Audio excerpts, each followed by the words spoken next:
Sahabat JKB yang dikasihi Tuhan, salam sejahtera untuk kita semua. Senang dapat kembali menyapa saudara lewat acara Wasiat Kekal berupa renungan firman Tuhan yang memandu kehidupan kita. Saya Pendeta Emeritus Mulia Warubu dari GKI Tubagus Angke.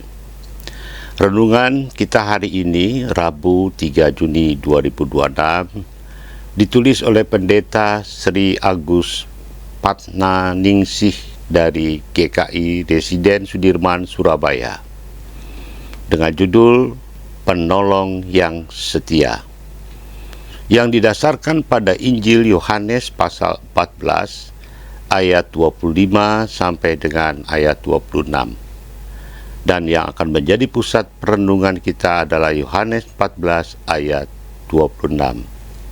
Sebelum kita membaca Alkitab dan merenungkan firman Tuhan, marilah kita berdoa. Ya Tuhan, biarlah kami dibantu ketika kami membaca firman Tuhan dan juga merenungkannya di dalam hidup kami. Semoga Roh Kudus menolong kami. Amin. Sahabat yang dikasihi Tuhan, saya akan membacakan untuk kita semua Injil Yohanes pasal 14 ayat 26. Demikian. Namun, penolong yaitu Roh Kudus yang akan diutus oleh Bapa di dalam namaku, dialah yang akan mengajarkan segala sesuatu kepadamu dan mengingatkan kamu akan semua yang telah kukatakan kepadamu. Sahabat yang dikasihi Tuhan, seorang pendaki tersesat di tengah kabut gunung. GPS rusak, peta hilang. Ia hampir putus asa hingga muncullah seorang pemandu lokal yang mengenal medan. Dengan sabar, si pemandu menunjukkan jalan. Tanpa banyak kata, ia menjadi penolong yang setia sampai ke tempat yang aman. Saudara-saudara, Yesus tahu bahwa para murid akan menghadapi ketakutan, kehilangan, dan kekacauan saat ia pergi. Dalam Yohanes pasal 14, Yesus sedang menenangkan hati muridnya di ruang perjamuan terakhir. Ia berjanji, Bapa akan mengutus penolong dengan namaku, yaitu Roh Kudus. Ayat 26 menyoroti dua peran utama Roh Kudus, yaitu mengajar dan mengingatkan. Sesungguhnya Roh Kudus tidak hanya menemani, tetapi juga menghidupkan firman Tuhan dalam diri kita.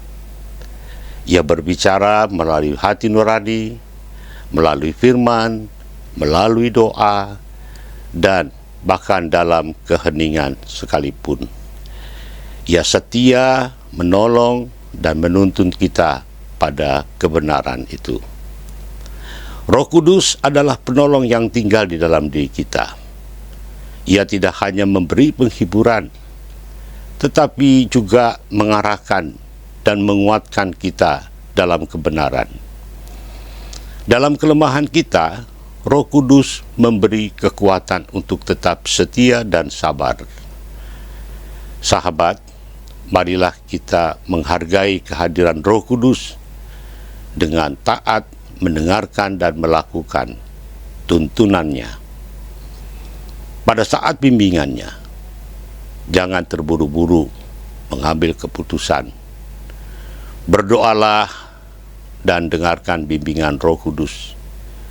Di dunia yang penuh aneka macam suara ini, marilah kita belajar mendengar dan menaati suara Roh Kudus. Itulah jalan damai yang sejati. Mari kita bersama-sama berdoa. Ya Roh Kudus, sertai kami, tuntun kami, bahkan berikanlah petunjuk jalan yang benar. agar kami boleh tetap setia melakukan apa yang Tuhan kehendaki dalam hidup. Mampukan kami untuk tetap taat pada suara Tuhan melalui Roh Kudus yang hidup dan tinggal di dalam hidup kami. Terima kasih, terpujilah namamu ya Kristus, firman yang hidup. Amin. Sahabat YKB, demikian renungan kita hari ini. Sahabat dapat memanfaatkan media cetak, renungan harian, dan juga program audio visual lainnya dari YKB Media Ministry dengan mengakses website terbaru YKB di www.ykb-media.org. Jangan lupa subscribe dan bagikan renungan ini kepada sebanyak mungkin orang. Tuhan memberkati.